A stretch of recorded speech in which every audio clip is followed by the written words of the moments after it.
जय हिंद, नमस्कार साथियों। आप सभी का स्वागत है हमारे यूट्यूब चैनल पीटीएस कंपास पे। दोस्तों, बिहार पुलिस के लिए हम लोग जी जान लगा करके पढ़ाई कर रहे हैं। आप लोग भी बिना समय गवाए हुए पढ़ाई कीजिए, ठीक है। ये समय दोबारा बार बार नहीं आएगा साथियों, ठीक है। आज हम लोग टॉपिक देखेंगे डे 3 का होमवर्क सीरीज का देखेंगे, राज्यसभा और लोकसभा, ठीक है। संसद का भाग देखेंगे, ठीक है। और इससे पहले 2 दिन का हम कंप्लीट आपको वीडियो नोट्स सब कुछ हम डाल चुके हैं। नोट्स आपको सबका पीडीएफ मिलेगा टेलीग्राम चैनल पे, जो कि इसका लिंक डिस्क्रिप्शन में दे देंगे। इस वीडियो का भी आपको पीडीएफ मिल जाएगा वहीं, और सारा वीडियो का प्लेलिस्ट बन गया, वहां से आप देखिए, अपनी तैयारी को बेहतर कीजिए, ठीक है। आप हमसे 2 दिन जुड़े हैं, 10 दिन जुड़ के रहिए, देखिए हम कितना सारा आप में डेवलपमेंट करते हैं, ठीक है साथियों। चलिए स्टार्ट करते हैं। संसद जो है, संसद, इसके अंतर्गत क्या क्या आता है पहले समझते हैं। राष्ट्रपति, राज्यसभा और लोकसभा। संसद बनती है किससे मिलकर के? तीनों से मिलकर बनती है। संसद किस अनुच्छेद में वर्णन की गई है आपका? तो 79 में। इसमें सारा पॉइंट इंपोर्टेंट होगा इस टॉपिक का, ठीक है, याद रखिएगा। तो संसद को पूछा जाएगा किस आर्टिकल में वर्णन है? 79 में। क्या संसद किन से बना हुआ है? मिलकर के तीनों से मिलकर बना है। राज्यसभा के बारे में आप लोग पढ़ते हैं, ठीक है। यहाँ पर हम पॉइंट करके लिखे, जैसे इसकी इसकी संरचना की चर्चा आर्टिकल 80 में की गई है। राज्यसभा की चर्चा कितने में? 80 में। राज्यसभा में अधिकतम सदस्यों की संख्या कितनी हो सकती है? 250। आयु सदस्य बनने के लिए इसमें न्यूनतम आयु आपकी 30 वर्ष होनी चाहिए। राज्यसभा में आपको सदस्य बनने के लिए 30 वर्ष आयु होनी चाहिए।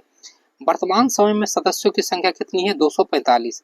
जो 233 सदस्य चुन करके आए हैं, कहाँ से? तो अलग अलग राज्यों से।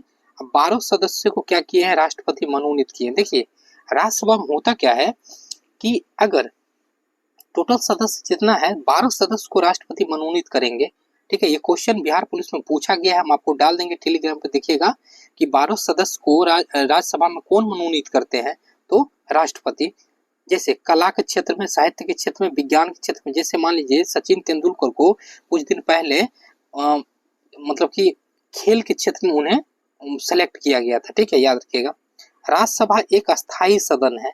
आपसे पूछा जाएगा क्वेश्चन कि राज्यसभा भंग होती है कि नहीं होती है? तो नहीं होती है, यह अस्थायी सदन है, ठीक है। इसमें होता क्या है, 1/3 सदस्य प्रत्येक 2 साल पर इसमें सेवानिवृत्त होते रहते हैं। मतलब कि इसमें से बदलते रहते हैं, नया सदस्य आते रहते हैं, बदलते रहते हैं। लेकिन लोकसभा में क्या होता है, एक ही बार भंग होता है, एक बार लोकसभा का चुनाव होता है, फिर से नया सरकार बनता है, देखते होंगे। लेकिन राज्यसभा में आज तक सुने हैं कि नहीं, चुनाव ऐसे करके हुआ है, वैसे करके हुआ है? नहीं, वो कभी भंग नहीं होता है, याद रखिएगा। राज्यसभा सदस्यों का कार्यकाल 6 वर्षों का होता है। ये भी क्वेश्चन पूछा गया है। जो क्वेश्चन हम आपको बता रहे हैं सभी इंपोर्टेंट है। कि राज्यसभा कभी भंग नहीं होता है, यह अस्थायी सदस्य है, इसकी कार्यकाल 6 वर्ष की होती है, ठीक है। 12 सदस्य इसमें आपको कौन मनोनीत करेंगे? तो राष्ट्रपति। 1/3 सदस्य 2 साल पर सेवानिवृत्त होता है। फायरमैन में क्वेश्चन पूछा गया। नेक्स्ट बढ़ते हैं। राज्यसभा के बारे में, सभापति के बारे में देखते हैं, आर्टिकल 89 में चर्चा की गई है, ठीक है। नेक्स्ट बढ़ते हैं। भारत के उपराष्ट्रपति राज्यसभा के पदेन सभापति होते हैं। मोस्ट वीवीआई है दोस्तों, यहाँ से डायरेक्ट क्वेश्चन पूछा जाता है कि भारत मतलब राज्यसभा के सभापति कौन होते हैं? तो भारत के उपराष्ट्रपति होते हैं, ठीक है, याद रखिएगा। और भारत के उपराष्ट्रपति को इन्हीं काम का वेतन भी मिलता है। भारत के राष्ट्रपति को जो सभापति जो होते हैं, उन्हीं का वेतन मिलता है, 4.5 लाख रुपया, याद रखिएगा। भारत के प्रथम सभापति कौन थे? डॉक्टर सचिदानंद सिन्हा, याद रखिएगा। राज्यसभा का पहली बैठक हुआ था 13 मई 1952 को हुआ था। जब सभापति या उपसभापति हटाने की बात हो रही हो तो वह पीठासीन नहीं होंगे। तो जब भी यदि बात हो रहा है कि उन्हें हटाया जाएगा तो वो पद पे पीठासीन नहीं रहेंगे। राष्ट्रपति राज्यसभा का अधिवेशन साल में कम से कम 2 बार बुलाएगी। देखिए, राज्यसभा में बैठक मतलब साल में 2 बार होनी ही चाहिए, 6 महीना से ज्यादा का अंतराल नहीं होनी चाहिए, ठीक है, याद रखिएगा। राष्ट्रपति 2 बार अधिवेशन बुलाएगी वहां पे, कम से कम। उससे ज्यादा भी बुला सकती है, लेकिन 2 बार फिक्स है, 6 महीना ज्यादा नहीं होना चाहिए। आर्टिकल 109 में देखते हैं। राज्यसभा के पास धन विधेयक पर कोई शक्ति नहीं है। मोस्ट वीवीआई है, याद रखिएगा। धन विधेयक जो होता है, लोकसभा को ही पावर होता है उस पर, ठीक है, राज्यसभा का नहीं होता है। इन्हें 14 दिन तक समय मिलता है, जवाब नहीं दिया तो बिल पारित। देखिए, लोकसभा में क्या करता है, कोई भी धन विधेयक को लाया लोकसभा, राज्यसभा के पास भेजता है। राज्यसभा यदि उस पर कोई आंसर नहीं दिया, 14 दिन तक रोक के रख सकता है। उसके बाद क्या होगा, 14 दिन बाद यदि लोकसभा में वो फिर से बिल गया तो फिर उस पर कोई सुनवाई नहीं होगा, ऑटोमेटिक लोकसभा में पास हो जाता है। ठीक है, याद रखिएगा। नेक्स्ट बढ़ते हैं। नोट, राज्यसभा में प्रतिनिधि नहीं है, किसका किसका प्रतिनिधि नहीं है, क्वेश्चन बन सकता है। अंडमान निकोबार, चंडीगढ़, दादर नागर हवेली, लक्षद्वीप, इस सब का नहीं है। लेकिन वहीं यू टीम पूछेगा आपको दिल्ली, दिल्ली का है या नहीं है, तो हाँ दिल्ली का भाई है। ठीक है, याद रखिएगा, दिल्ली का है। ठीक है, याद रखिएगा, इंपोर्टेंट है। चलिए अब हम लोग पढ़ते हैं उपसभापति के बारे में। आर्टिकल 90 में इसकी चर्चा की गई है, उपसभापति के बारे में देखते हैं। यदि राज्यसभा का सदस्य नहीं रहेगा वो पद रिक्त करेगा। ठीक है, जैसे राज्यसभा का सदस्य नहीं रहेगा तो वो पद रिक्त करेगा। मतलब उपसभापति बनने के लिए आपको मतलब राज्यसभा का क्या होना चाहिए, आपको सदस्य होना ही चाहिए। अपना त्याग पत्र सभापति को देगा। ठीक है, उपसभापति क्या करता है, अपना त्याग पत्र किसको देता है, सभापति को, मतलब उपराष्ट्रपति को। सदस्यों के बहुमत से हटाया जा सकता है, लेकिन 14 दिन पहले देखिए, सभापति हो या उपसभापति हो, अगर उन्हें हटाने की बात चल रही है तो 14 दिन पहले आपको बताना पड़ेगा। ठीक है, कि उन पर प्रक्रिया चल रही है। राज्यसभा की प्रथम उपसभापति कौन थे, श्री एस भी कृष्णा मूर्ति राव। ठीक है, कृष्णा मूर्ति राव, याद रखिएगा। कुछ यहाँ पे फैक्ट इंक्लूड हम किए हैं जहाँ क्वेश्चन बना है पहले। राज्यसभा सदस्य जो पीएम भी बने कौन कौन थे, इंदिरा गांधी, एच.डी. देवगौड़ा, आई.के. गुलजार और आपका डॉक्टर मनमोहन सिंह। ठीक है, याद रखिएगा, इंपोर्टेंट है। अब हम लोग देखते हैं दोस्तों लोकसभा। आशा करते हैं आप लोग को अच्छा लगता होगा। देखिए, मेहनत कोई भी चीज में लगता है, कोई भी चीज को आप बार बार पढ़िएगा, कोई भी चीज को आप देखिएगा, आपका फोकस रहना चाहिए। ठीक है, कोई भी काम पे। कोई भाई बोल रहा है कि सर आपका क्वेश्चन से आएगा कि नहीं आएगा, अरे आप 10 दिन पढ़ कर तो देखिए। आप मार्केट से मोटा मोटा बुक पढ़ने में आपको अच्छा लगेगा, या मेरा एक शॉर्ट नोट्स आप पढ़ करके एग्जाम निकाल सकते हैं। ठीक है, चलिए अब लोकसभा के बारे में देखते हैं। सबसे पहले आपको आर्टिकल याद रखना है, किस में चर्चा की गई है, तो 81 में चर्चा की गई, 80 में की गई है आपका इसका चर्चा। देखिए 3 पॉइंट हम बताते हैं आपको। संसद की चर्चा की गई है 79 में। ठीक है, राज्यसभा की चर्चा की गई है 80 में, और लोकसभा की चर्चा की गई है आपको 81 में। ठीक है, राज्यसभा को बोला जाता है उच्च सदन, इसलिए उसमें छोटा वाला को जोड़िए, और लोकसभा को बोला जाता है निम्न सदन, इसमें बड़ा वाला जोड़िए। ठीक है, चलिए नेक्स्ट बढ़ते हैं। लोकसभा के बारे में देखते हैं। संसद का यह निम्न सदन होता है और राज्यसभा उच्च सदन था।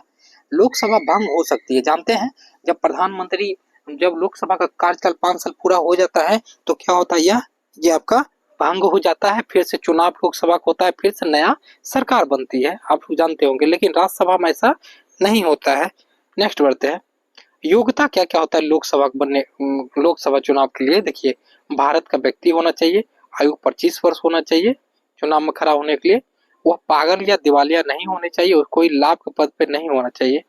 ठीक है, लोकसभा में अधिकतम संख्या 550 सदस्य, जिसमें 530 राज्य के निर्वाचन से मतलब आते हैं, 20 आपका संघीय क्षेत्र। संघीय क्षेत्र क्या हुआ, यूटी से।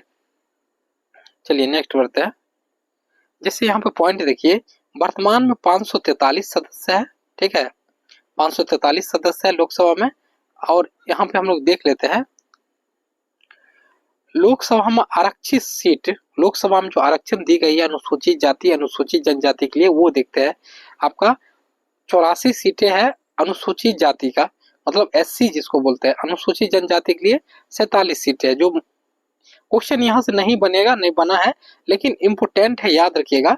अच्छा, ये जो अनुसूचित जाति जनजाति के लिए चर्चा की गई है आर्टिकल 330 में। ठीक है, याद रखिएगा। अब हम लोग एक फैक्ट यहाँ देखते हैं दोस्तों। देखिए, 104वां संविधान संशोधन द्वारा 2020 में लोकसभा एवं विधानसभा के आंग्ल भारतीय 2 सीटें को खत्म कर दिया गया। आपको हम ऊपर बताए थे, उपराष्ट्रपति क्या करता था, 12 सदस्य को राज्यसभा के लिए मनोनीत करता था। ठीक है, लेकिन यहाँ लोकसभा में क्या होता था, लोकसभा या विधानसभा में जो राष्ट्रपति होते थे 2 व्यक्ति को एंग्लो इंडियन को चुनते थे। एंग्लो इंडियन कौन होता था, जो किसी न किसी का मतलब अंग्रेज हो, उनके संतान हो या उनके परिवार के कोई हो, तो एंग्लो इंडियन को 2 व्यक्ति को चुनते थे लोकसभा में। लेकिन उसको खत्म कर दिया गया 104वां संविधान संशोधन 2020 में। ठीक है, ये क्वेश्चन 70 बीपीएससी में भी पूछा, आगे भी पूछेगा, याद रखिएगा, इंपोर्टेंट है। हाँ, 1275 पीटी में भी पूछा। SC ST का आरक्षण 2030 तक बढ़ा दिया गया है 104वां संविधान संशोधन में, ठीक है। लोकसभा विधानसभा सीटों की संख्या 2026 तक कोई परिवर्तन की बात नहीं की गई है, ठीक है, याद रखिएगा। और SC ST का आरक्षण जो है 2030 तक बढ़ा दी गई है 104वां संविधान संशोधन में। क्या क्या परिवर्तन हुआ? एक तो SC ST का आपको सीट पर जो है आरक्षण 2030 तक कर दिया गया, और जो एंग्लो इंडियन था उनका खत्म कर दिया गया दो सीट। नेक्स्ट बढ़ते हैं। नोट, लोकसभा एवं विधानसभा सीटों की संख्या 2000, ये तो बता दिए।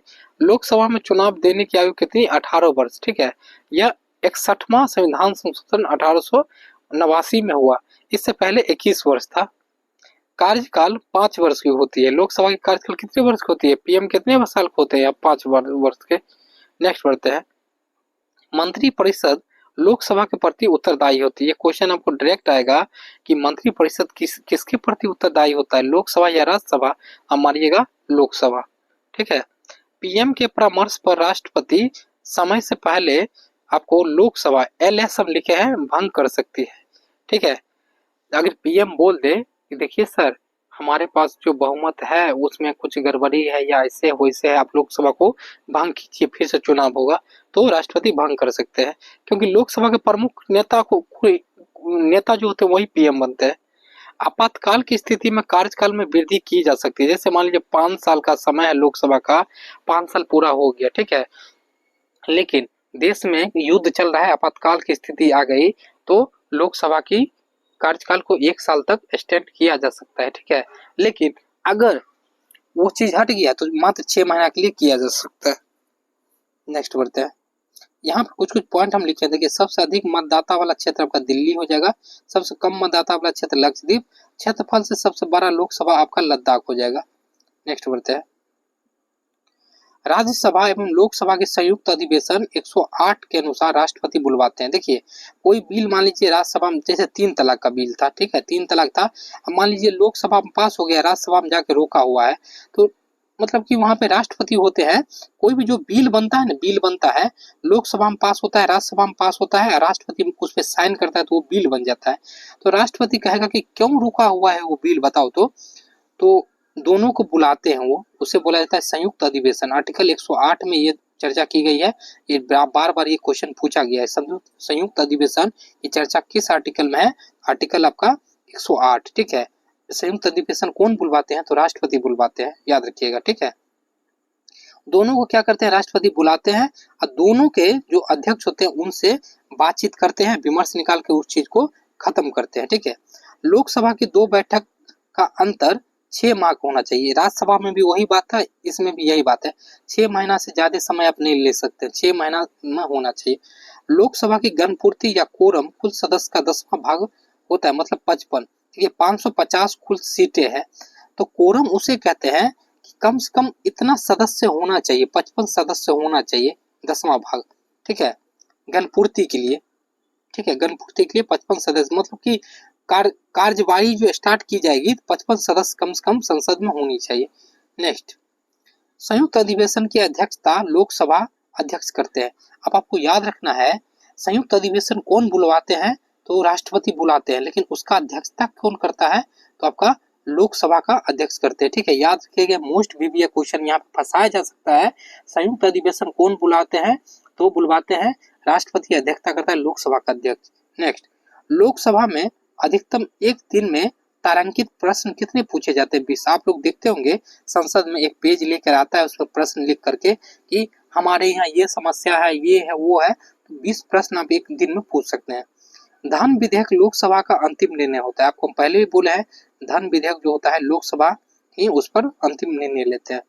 अविश्वास प्रस्ताव ओनली लोकसभा में ही पेश किया जाता है 50 सदस्य का हस्ताक्षर के द्वारा।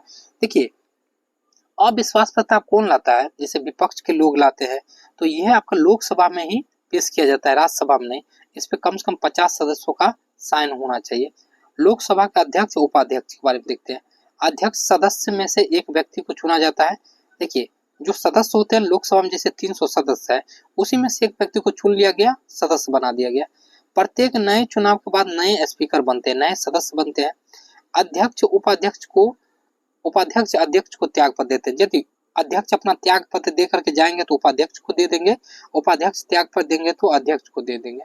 सामान्य सदस्य के रूप में शपथ लेते हैं। ऐसा नहीं है कि वो सदस्य अध्यक्ष बन रहा है, इस वाला सदस्य लोकसभा का सदस्य वो जाके स्पेशल तरह से शपथ लेंगे, नहीं। अगर 300 व्यक्ति जो है लोकसभा का सदस्य जैसे शपथ लिया है वैसे ये भी शपथ लेंगे, ठीक है, याद रखिएगा। इनके लिए कुछ स्पेशल नहीं है। लोकसभा भंग होने पर अध्यक्ष अपने पद पर अगली लोकसभा की पहली बैठक तक बनी रहती है। जैसे मान लीजिए कि 5 साल का लोकसभा कार्यकाल था और 273 सीट मतलब मान लीजिए किसी के पास है, इधर मान लीजिए 272 सीट है, मतलब कि 272 सीट इधर है। तो क्या हुआ कि कुछ व्यक्ति हट गए इस वजह से, नहीं सरकार इसका बना, नहीं इसका भंग हो गया, लोकसभा मतलब मंत्रिमंडल भंग हो गया, तो ये 5 साल से पहले भंग हो गया। तो लोकसभा के जो अध्यक्ष बने हुए हैं क्या वो भी हट जाएंगे? नहीं हटेंगे, वो बने रहेंगे। क्यों बने रहेंगे? क्योंकि फिर से चुनाव होगा, लोकसभा के सदस्य फिर से अपना शपथ लेंगे, तब ये यहाँ पे आएंगे, तब ये अपना पद छोड़ के हटेंगे, तब यहाँ पर ये बन जाएंगे नया वाला। मतलब एकाएक अध्यक्ष का पद छोड़ करके वो नहीं जा सकते हैं जब तक नया अध्यक्ष नहीं आएगा, ठीक है, याद रखिएगा ये पॉइंट। लोकसभा भंग होने से पहले ये बता दिए 55 सांसद वाला दल ही लोकसभा का विपक्ष होगा। 550 कुल सीट है लोकसभा में, अगर 55 मतलब सदस्य मतलब 10वां भाग अगर होगा वही विपक्ष का नेता कहलाएगा, ठीक है। अगर 10वां भाग नहीं होगा, 55 सीट भी नहीं होगा विपक्ष के पास, तो वो विपक्ष नहीं कहलाएगा। अभी क्या है, राहुल गांधी जैसे विपक्ष है नरेंद्र मोदी का। सभापति या अध्यक्ष निर्णायक मत देते हैं। अब आपको बताते हैं बात, जो लोकसभा के अध्यक्ष होते हैं, लोकसभा अध्यक्ष होते हैं या राज्यसभा होते हैं, वो दोनों मतदान नहीं करते हैं। कोई बिल जैसे आया, बिल आया तो उस पर मतदान करता है ना, पक्ष का लोग विपक्ष के लोग सब मतदान करता है। अगर 16 मतदान किया, पक्ष भी सभी लोग मिलकर दोनों पक्ष में किया कि नहीं ये बिल पास होनी चाहिए, बिल पास नहीं होनी चाहिए, 16 मतदान हो गया, लोकसभा अध्यक्ष या आपको उपराष्ट्रपति राज्यसभा में दोनों जो है इस स्थिति में मतदान कर सकते हैं और इसे बोला जाता है निर्णायक मत। मतलब इस पर कोई दबाव नहीं रहेगा, यह जिस पक्ष में मत देना चाहेगा दे सकता है, ठीक है, और फैसला वहां से क्लियर हो सकता है। चलिए, एक समय एक व्यक्ति केवल एक ही सदन का सदस्य बन सकता है। जैसे एक व्यक्ति नहीं, राज्यसभा लोकसभा दोनों चाहेगा बनना सदस्य, तो यह पॉसिबल नहीं है, ठीक है साथियों। तो यही था दोस्तों, आशा करते हैं अच्छा लगा होगा। मेरा नोट्स आप पढ़िए, आपको बहुत सारा क्वेश्चन बनेगा। मिलते हैं नेक्स्ट वीडियो में। जय हिंद साथियों।